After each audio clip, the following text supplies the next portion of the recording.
नमस्कार मित्रों, आज के व्याख्यान विस्मृत कहानीकार शिवरानी देवी भाग 6 में आपका स्वागत, वंदन, अभिनंदन। अपने पिछले वक्तव्य में हमने शिवरानी देवी की नारी हृदय और कौमुदी कहानी संग्रह की कहानियों पर चर्चा की थी। कौमुदी कहानी संग्रह की कहानी विध्वंस की होली पर चर्चा करने के उपरांत आज के वक्तव्य में हम उनकी अन्य कहानियों पर बातचीत करेंगे। उनकी अन्य कहानियों में जीवन कहानी है। कहानी में सुखिया के माध्यम से शिवरानी देवी ने कर्म के महत्व को स्थापित किया है। सुखिया हर परिस्थिति में जीवन को पूरी शिद्दत के साथ, पूरी सार्थकता के साथ जीने में विश्वास रखती है। मधुआ से विवाह करने के उपरांत वह अपने आप को भाग्यशाली मानती है। पति पत्नी दोनों सुखपूर्वक जीवन यापन कर रहे थे। सुखिया के बेटे के भोज के दिन सांप काटने से मधुआ का प्राणांत हो जाता है। प्रतिकूल परिस्थितियों में भी सुखिया धैर्य का दामन नहीं छोड़ती, हिम्मत के साथ अपने बेटे कल्लू को पालने लगती है। कल्लू के विवाह के बाद पोते के जन्म के समय बहू का देहांत हो जाता है और उसके 1 महीने के बाद ही कल्लू भी इस संसार को छोड़कर भगवान के पास चला जाता है। सुखिया सारे दुखों को चुपचाप सहते हुए अपना पूरा जीवन पोते के लालन पालन में लगा देती है। सुखिया की ननद रधिया अपने स्वार्थवश उसके साथ आकर रहने लगती है। सुखिया को ये लगता है कि माना रधिया उसके साथ अपने स्वार्थ के कारण आई है, पर फिर भी उसको थोड़ा बहुत सहारा ज़रूर है। अभी भी दुर्भाग्य उसका पीछा नहीं छोड़ रहा था। रघुआ कालरा रोग से ग्रसित हो जाता है और चल बसता है। सुखिया सब कुछ छोड़ छाड़ कर अपना घर, जो कुछ उसके पास जमा पूंजी थी, वो रधिया को देकर गांव के बाहर कुटिया बनाकर रहने लगती है। थोड़ी बहुत उसको जड़ी बूटी की जानकारी थी और उस जानकारी के कारण वो गांव वालों के छोटे मोटे रोगों का इलाज करती है, उन्हें ठीक करती है और अपना जीवन वहाँ लगा देती है। रधिया अब तक अपनी भाभी को समझ नहीं पाई थी। वो सब कुछ उससे हड़पना चाहती थी, पर जब वो ये देखती है कि सुखिया ने तो अपना सब कुछ मुझे दे दिया, तो वो थोड़ा बहुत उसके प्रति दया भाव रखने लगती है। एक बार उनके गांव के घर में आग लगती है। सुखिया जलते हुए घर के अंदर घुसकर रधिया के बच्चे को बचा लेती है और इस उपक्रम में स्वयं जलने के कारण स्वर्ग सिधा जाती है। वो सच्चे अर्थों में जब तक उसका जीवन था तब तक उसको जीती है, क्योंकि उसके अनुसार जीवन वही है जो दूसरों के काम आ सके। शिवरानी देवी की कहानी विधवा वैधव्य जीवन के दुखों, संत्रास, पुनर्विवाह, सामाजिक विडंबनाओं के साथ ही नारी के त्याग, प्रेम, समर्पण और पुरुष की कायरता को बहुत ही सुंदर ढंग से रेखांकित करती है। गौने से पूर्व ही विधवा हुई सुखिया, जिसे कहीं कहीं लेखिका ने सुगदा भी कहा है, को वैधव्य के अभिशापों को झेलना पड़ता है। यह उस समय की बात है जहाँ बाल विवाह होते थे, जब बच्चे को 5-6 वर्ष की आयु में ही किसी के साथ ब्याह दिया जाता था। गौना बाद में होता था। बच्चों को इस बात का पता ही नहीं होता था कि विवाह कहते किसे हैं। विवाह के साथ कौन सी जिम्मेदारियां साथ आती हैं। उन्हें तो इसी बात की खुशी होती थी कि उन्हें अच्छी अच्छी मिठाइयाँ खाने को मिलेंगी, सुंदर सुंदर कपड़े और गहने पहनने को मिलेंगे। ऐसे में बाल्यकाल में ही विधवा हुई सुगदा उन अभिशापों को झेलने के लिए विवश है जो समाज द्वारा उसके लिए निर्मित हैं। गांव के जमींदार ब्रजेश चंद्र गांव में एक कन्या पाठशाला खोलते हैं। उनकी पत्नी ललिता सुखिया को जानती है, उसके व्यवहार को समझती है और इसलिए वो अपने पति से कहकर उस विद्यालय में, उस पाठशाला में सुखिया को शिक्षिका के रूप में नौकरी दिलवा देती है। अपने बेटे के जन्म पर ललिता सुखिया को उपहार स्वरूप अपने गले का हार भी देती है। काल प्रवाह के साथ साथ कथा में परिवर्तन आता है। सुखिया गर्भवती हो जाती है। गांव वालों को जब इस बात का पता चलता है तो उसके चरित्र को लेकर तरह तरह की बातें होने लगती हैं। पंचायत बैठती है। पंचायत उससे पूछती है कि तुम्हारे होने वाले संतान का पिता कौन है, किंतु सुखिया सारा का सारा दोष अपने ऊपर ले लेती है। वो उस पुरुष का नाम बताना नहीं चाहती। ऐसे में कुंवर साहब, जो अब तक समाज में अपनी झूठी आन बान शान के साथ रह रहे थे, सत्य को ढके हुए थे, वो पंचों के समक्ष आकर सुखिया को अपनी पत्नी और उसके होने वाली संतति को अपना स्वीकार कर लेते हैं। किंतु समाज द्वारा दी गई लांछना कि एक विधवा स्त्री गर्भवती कैसे हो सकती है, ये सहने के कारण सुगदा इतनी विचलित हो जाती है कि वो अपने प्राण त्याग देती है।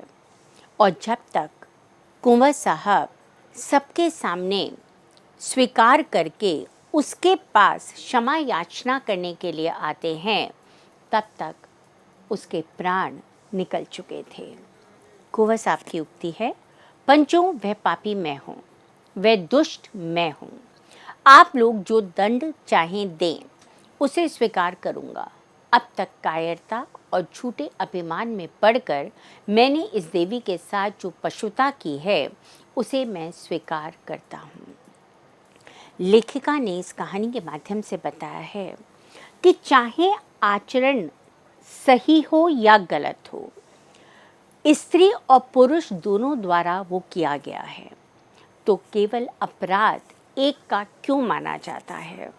क्यों हमेशा लांछना स्त्री को ही मिलती है?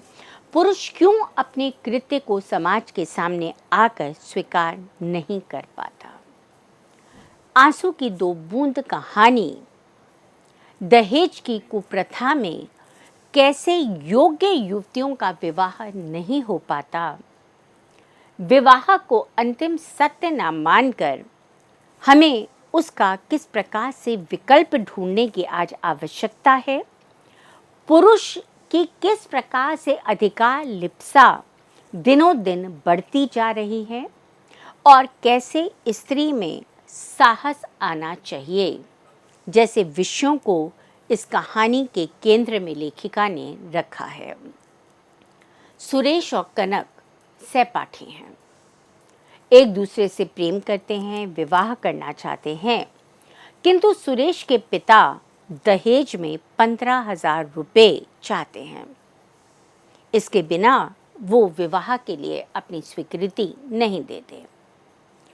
कनक के पिता उन्हें समझाने का प्रयास करते हैं, किंतु निराश हो जाते हैं।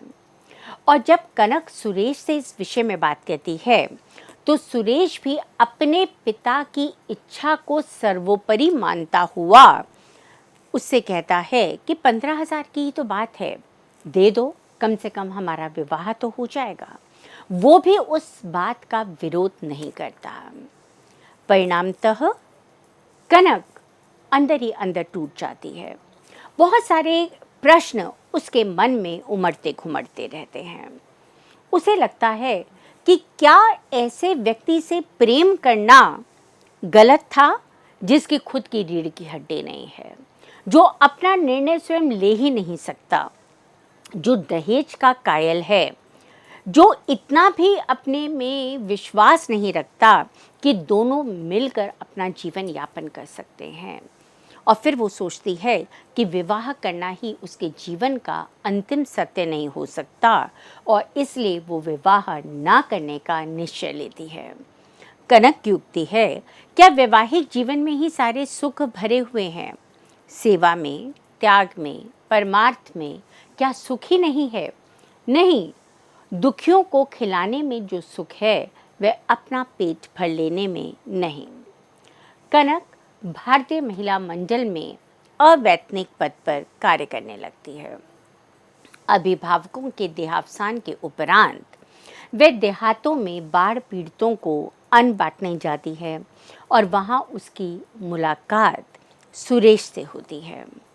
बातों बातों में उसको इस बात का पता चलता है कि सुरेश ने दहेज के लालच में जिस कन्या से विवाह किया था वो निरंतर सुरेश को उसी दहेज के कारण अपमानित करती रहती है और उसे कहती है, मेरे पिता ने तुम्हें 15,000 दिए हैं, वह मुझे वापस कर दो।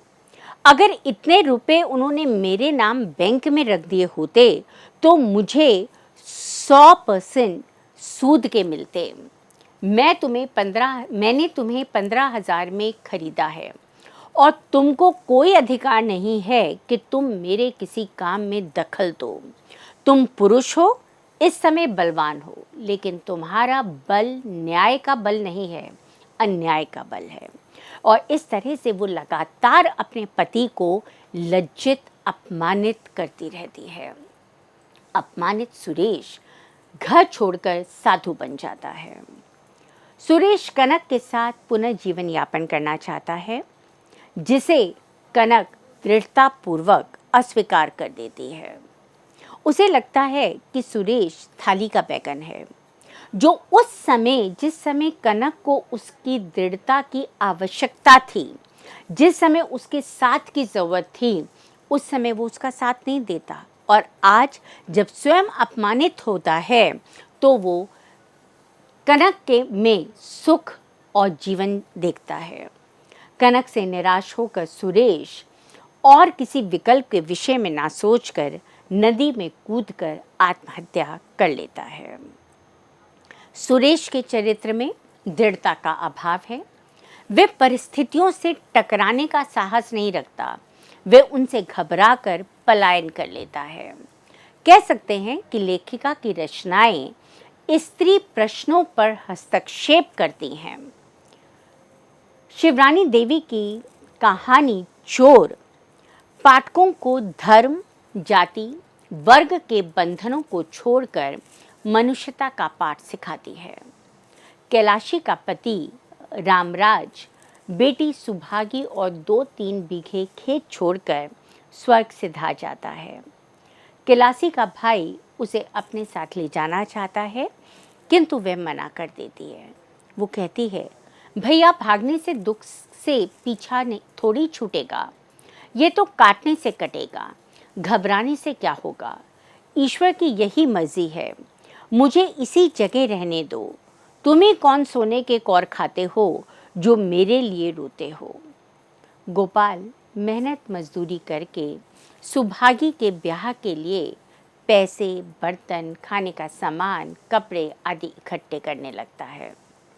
किंतु एक दिन लकड़ी लाद कर बहन के घर लाते समय कैद दस्त से पीड़ित होने के कारण वह परलोक सिधा जाता है। घर और सुभागी दोनों की पूरी जिम्मेदारी कैलाशी के ऊपर आ जाती है। घर की हालत दिन प्रतिदिन खराब होती जाती है। सुभागी के लिए इकट्ठा किया हुआ दान दहेज खाद्य सामग्री में से कुछ भी कैलासी लेना उचित नहीं समझती। एक दिन उनके घर एक चोर आता है जो उनकी माली हालत देखकर सुनकर उससे बहन का संबंध स्थापित कर लेता है और उसके द्वार पर कपड़े, गहने, बर्तन, अशर्फियाँ छोड़ जाता है। वो उसे बताता है कि वो मुसलमान है। गांव के एक निम्न जाति के व्यक्ति ने उसे पाला। वह कैलाशी को बताता है कि वह मुस्लिम है। गांव के एक निम्न जाति के व्यक्ति ने उसे अपने बच्चे की तरह पाला पोसा था। वह उसकी बेटी सोनिया को अपनी बहन की तरह मानता था। उसके मरने के बाद वह सोनिया का विवाह करवाना चाहता था। ठाकुरों के उस गांव में सबकी दृष्टि सोनिया के सौंदर्य पर थी। अतः वे चोर के ऊपर आरोप लगाकर उसे जेल भिजवा देते हैं। सोनिया जानती थी कि कोई उससे शादी नहीं करना चाहता। वे उसे वस्तु स्थिति से अवगत कराते हुए कहती है, क्या भैया तुम पागल हो गए हो? ठाकुर लोग ब्याह नहीं करते, बस जब तक जी चाहा रखा, फिर बाद में जब बाल बच्चे हो जाते हैं तब बात भी नहीं पूछते। मैं अपनी छीछा लेदर करवाना नहीं चाहती। कैलासी उस चोर की आपबीती सुनकर द्रवित हो जाती है और उसे देवता सदृश मानने लगती है। वे उससे कहती है, जो आदमी दूसरों के पीछे मर मिट जाए वह आदमी नहीं देवता होता है। शिवरानी देवी की नर्स कहानी नारी के त्याग, सेवा, बाल विवाह, दहेज प्रथा, नारी आत्मनिर्भरता, स्त्री पुरुष समान अधिकार, नारी सशक्तिकरण जैसे प्रश्नों को समेटे हुए है। क्षमा का जन्म ऐसे परिवार में होता है जहाँ कथनी और करनी में पर्याप्त भिन्नता दिखाई देती है। लेखिका के अनुसार वह बाल विवाह के विरोधी थे, पर जब एक अच्छे कुल का लड़का मिल गया और रमा ने जोर लगाया तो क्षमा का 11 की अवस्था में विवाह कर दिया। पर जब गौने से पहले ही क्षमा विधवा हो गई तो बाल विधवा विवाह के समर्थक होने पर भी पंडित जी उसका पुनः विवाह ना कर सके। कालांतर में जिस लड़के जटाशंकर से उसका पुनर्विवाह करने की सम्मति बनती है वह विद्योपार्जन के लिए 5,000 रुपये दहेज की मांग करने लगता है। क्षमा ऐसे व्यक्ति से विवाह नहीं करना चाहती। वह कहती है, ये अपमान वह नहीं सह सकती। जो आदमी उसके दुर्भाग्य से अपना स्वार्थ सिद्ध करना चाहता है, ऐसे आदमी से वह कभी विवाह नहीं करेगी। क्षमा लखनऊ मेडिकल कॉलेज में नर्स बन जाती है। दूसरी तरफ शिकार में घायल जटाशंकर अपने इलाज के लिए उसी मेडिकल कॉलेज में आता है। उसके इलाज का पूरा दायित्व क्षमा पर था। क्षमा की सेवा से वो शीघ्र ही स्वास्थ्य लाभ प्राप्त करता है और उसे विवाह करना चाहता है। जटाशंकर के बदले हुए व्यवहार को देखकर क्षमा भी उससे विवाह करने के लिए अपनी सहमति दे देती है। शिवरानी जी की नारियां एक ओर हमें अत्याचार झेलती हुई दिखाई देती हैं तो अन्यत्र पुरुष द्वारा निर्मित की गई सीमा रेखा को विस्तृत कर अपने लिए एक नई धरती और एक नए आकाश का निर्माण करती हुई भी दिखाई देती हैं। इस प्रकार से हम देखते हैं कि शिवरानी देवी ने अपनी कहानियों के माध्यम से हमें स्त्री जीवन के विविध पक्षों को, उसके जीवन में आने वाली विभिन्न समस्याओं को अपने पाठकों के साथ साझा किया है। ये वो समय था जब महिलाएं घर की चार दीवारी तक ही अपने आप को सीमित नहीं रखती थीं। वो आंदोलनों में भी भाग लेती थीं, बढ़ चढ़कर वो जेल में भी जाती थीं और इस प्रकार से स्वतंत्रता संग्राम और घर की जिम्मेदारियां दोनों का वहन करते हुए वो अपना जीवन यापन करती थीं। ऐसे में शिवरानी देवी ने महिलाओं के लिए शिक्षा की अनिवार्यता पर भी बल दिया। उन्होंने ये माना कि एक शिक्षित स्त्री न केवल अपने कर्तव्यों के प्रति जागरूक होगी, अपने अधिकारों के प्रति भी सजग होगी और अपने परिवार का पालन पोषण भी वो अच्छी तरह से कर सकती है। जब वो अपने परिवार के दायित्वों का वहन करेगी तो समाज, राष्ट्र अपने आप ही तरक्की कर सकते हैं। उन्होंने उस स्त्री को भी अपनी रचनाओं में दिखाया जो पुरुष के अत्याचारों को चुपचाप सहन करती है, तो उसके विपरीत उन्होंने उन स्त्रियों का भी अंकन किया है जो उस सीमा रेखा को तोड़ने का साहस करती हैं, आजीवन या तो अविवाहित रहने का निर्णय करती हैं या पुनर्विवाह करके अपने जीवन को और अच्छी तरह से आगे बढ़ाती हैं। उन्होंने उस स्त्री का भी वर्णन किया है जो पति के ना रहने पर अपने बच्चे को, अपने परिवार को, अपनी जिम्मेदारियों को पूरी दृढ़ता के साथ, पूरे साहस के साथ निभाती हैं। इस प्रकार से हम देखते हैं कि शिवरानी देवी की कहानियों में हमें नारी के विभिन्न रूप दिखाई देते हैं। वो शिक्षिका है, वो वैश्या है, वो विधवा है, वो परित्यक्ता है, वो सब कुछ है, पर वो अपने आप में एक स्वाभिमान भी रखती है, अपने अस्तित्व के प्रति वो जागरूक भी है। और यही उनकी कहानियों की विशेषता है कि उन्होंने उस समय, जिस समय नारी को दोयम स्थिति पे रखा जाता था, उस समय उन्होंने अपनी रचनाओं में नारी को अपने अस्तित्व के प्रति सचेत होते हुए दिखाया है। कह सकते हैं कि प्रेमचंद के लिए जहाँ हम कहते हैं कि प्रेमचंद की कहानियाँ अपने से आगे की कहानियाँ हैं, आज भी प्रासंगिक हैं, उसी तरह से शिवरानी देवी की कहानियाँ भी आज के समय में भी प्रासंगिक हैं। क्योंकि हम कितने भी भाषण दे लें, कितने भी आलेख लिख लें, आज भी नारी की स्थिति को हम ये नहीं कह सकते कि वो पुरुष के समकक्ष है। उसको अभी भी अपने लिए बहुत कुछ प्राप्त करना है, उस आसमान की बुलंदियों को छूना है जहाँ वो पंख फैलाकर उड़ सकती है। धन्यवाद।